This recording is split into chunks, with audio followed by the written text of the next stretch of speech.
Real quick update, some of our injuries here in a second. I do have one roster announcement. We have released Derek Johnson, and we have signed Jason Cabinda from our practice squad. I'd like to, again, thank Derek Johnson. I talked to him last night.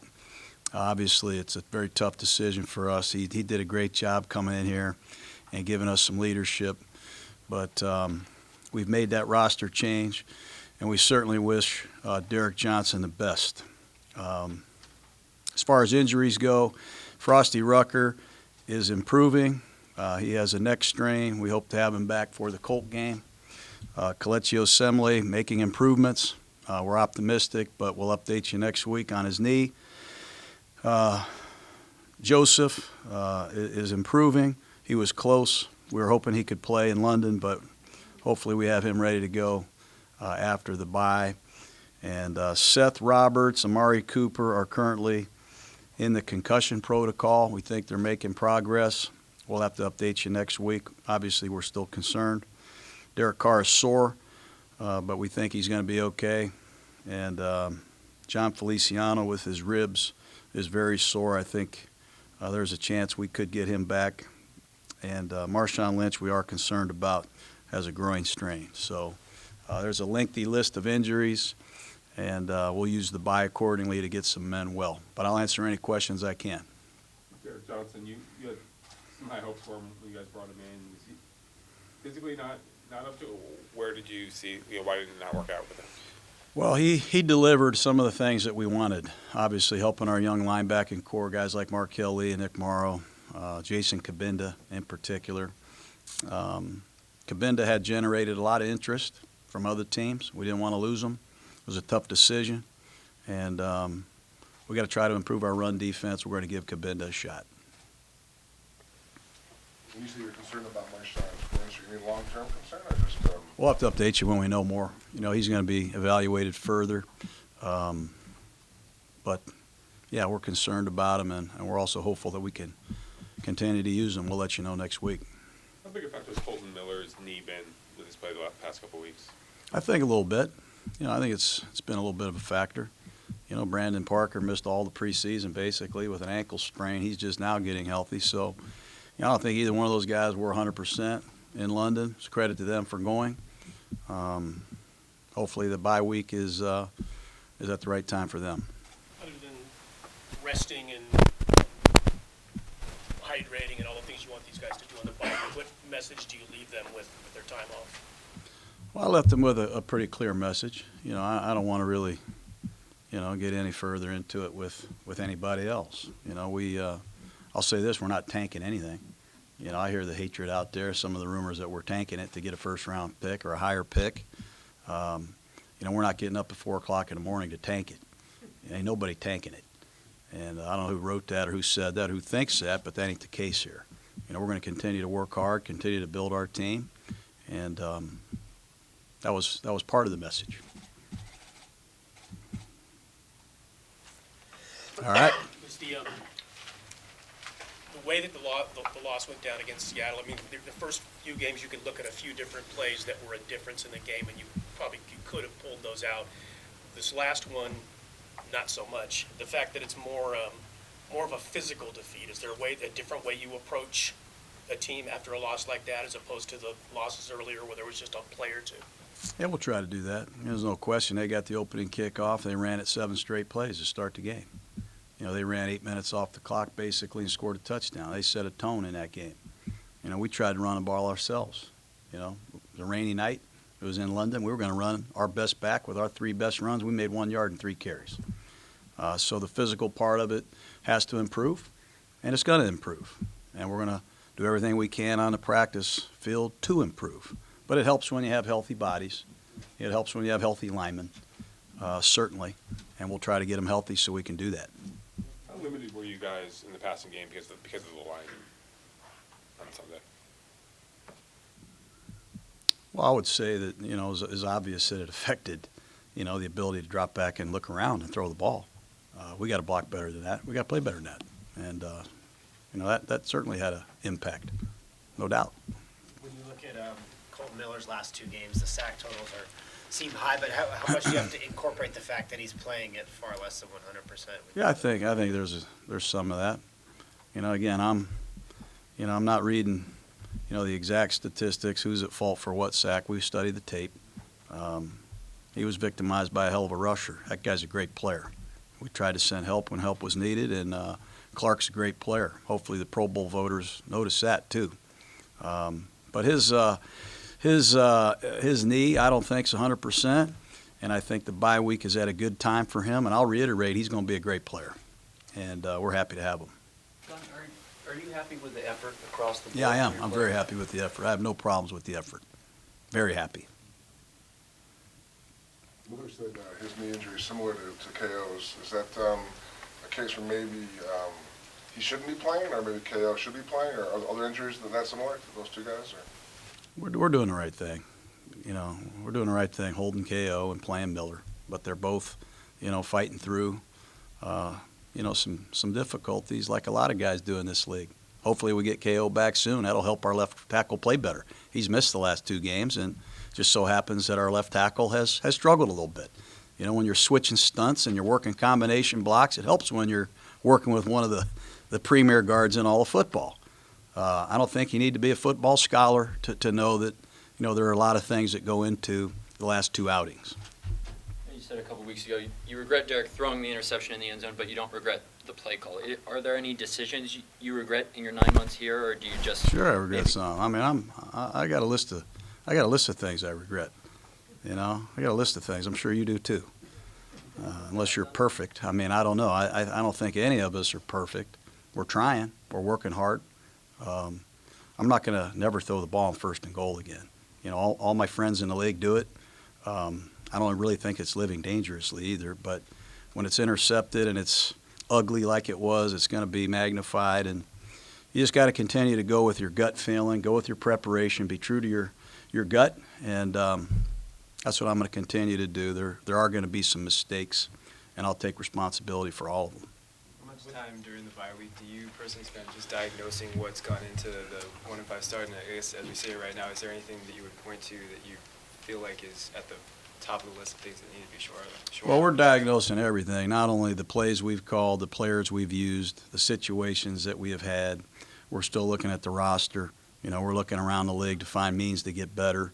Reggie and I had a long meeting yesterday. I know that's a shock to some people. They don't think we have any meetings. I'm telling you, we're working hard to solidify this roster every day and improve ourselves and get the right people on the field. Those are decisions that we're looking at.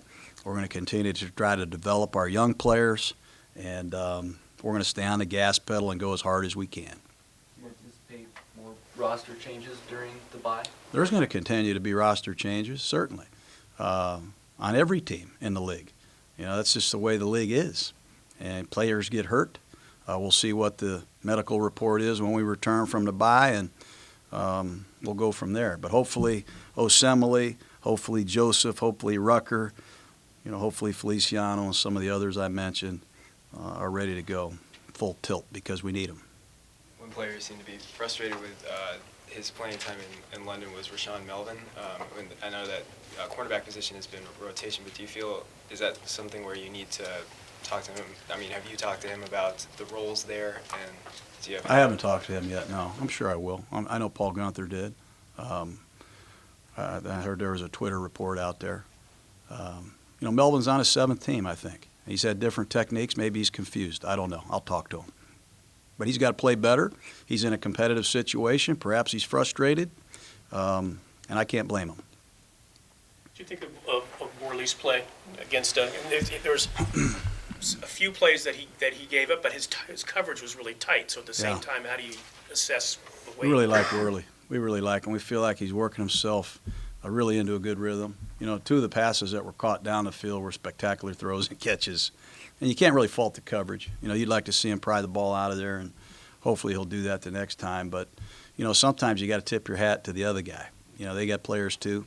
And Wilson made 4 or 5 great throws, and his receivers made plays. But we like what Worley's doing, not only in coverage, but he's a good tackler.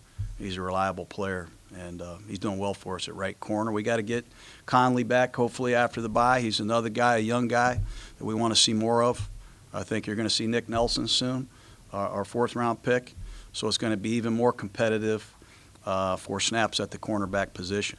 Would you anticipate Nick Nelson competing more with Leon in the slot, or? I think that's a great position for Nelson. I think he's got the traits to be a really good nickel. And I think Leon Hall is one of the premier nickels in the last 10 or 11 years in football. So he's had a great guy to watch. There will be some snaps for Hall inside. I think you'll see him step up and play a little bit at left corner as well, because he's got some range, he's got some versatility, and he's 100% healthy now, ready to go. You talked about Melvin briefly.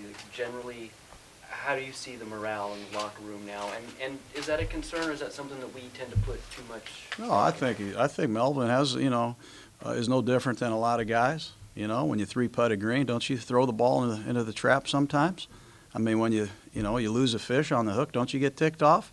I mean, you handle adversity in sometimes in an emotional way. But Melvin's a good kid. He's a good kid. He's given us some good snaps. He's just in a competitive situation, and we're trying to help him improve. And that's all I can say. I like the morale on our team. They were in there lifting weights this morning, and we've got a good nucleus of people here. And I'll just let the Raider fans know out there, we're not very good in the one-loss column, and I don't know how it's going to go for the next 10 weeks, but we're working hard. We got a good group of guys, and they're going to be fun to watch. The young defensive linemen that you've had, where have you seen growth? Have you seen some productive elements come from where they started to where they are now heading into the bye week? Well, it's hard on him. It's hard on him. These are 3 rookie players. I don't know if there's 3 rookie D linemen or 2 rookie tackles playing this much on any other of the teams, but physically it's a challenge. They're going up against full-grown men that are in their 4th, 5th, 6th, 8th years. They're in the trenches, and they're seeing schemes and combination blocks that are difficult to deal with. But I thought Hurst did a heck of a job recognizing the traps. I thought he got off blocks. I saw Key get his first sack. P.J. Hall is finally, I think, flying around like he did in training camp. So I think they're going to continue to get better. I know they got to prove that. But I'm excited about the rookie class. I've been accused my whole life of hating rookies and liking old players, and now I'm playing, I think, 10 rookies. So what do you say to that, America? With your rookie kicker and punter?